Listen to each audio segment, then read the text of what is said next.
एक ऋषि का ऐसा भयानक श्राप जिसने हनुमान जी की माता को स्वर्ग से उठाकर एक पल में बंदरिया बनाकर धरती पर फेंक दिया। कहानी शुरू होती है स्वर्ग की अप्सरा पुंजिक स्थला से। उस समय पृथ्वी पर महान ऋषि दुर्वासा कठोर तपस्या कर रहे थे। देवताओं के राजा इंद्र को डर लगने लगा कि कहीं ऋषि अपनी तपस्या की ताकत से इंद्रदेव से भी ज्यादा शक्तिशाली न बन जाएं और इंद्रलोक पर राज न कर लें। अपनी कुर्सी बचाने के लिए देवताओं के राजा इंद्र ने पुंजिक स्थला को आदेश दिया कि पृथ्वी पर जाओ और दुर्वासा ऋषि का ध्यान भटका दो।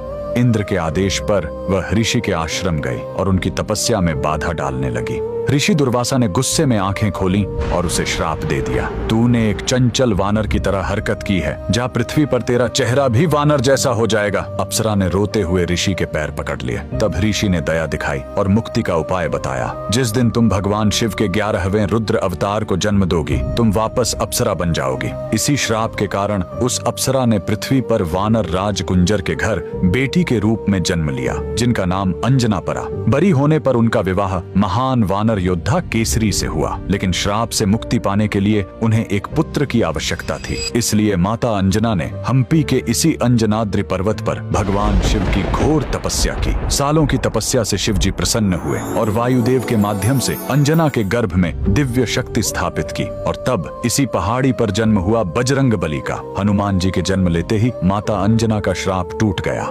आज कर्नाटक के हम्पी में स्थित यह अंजनाद्रि पर्वत इस पूरी घटना के गवाह है। 575 सीढ़ियां चढ़कर आज भी भक्त उस पवित्र जन्म स्थान के दर्शन करने आते हैं। पवन पुत्र हनुमान के लिए कमेंट्स में जय बजरंग बली जरूर लिखें।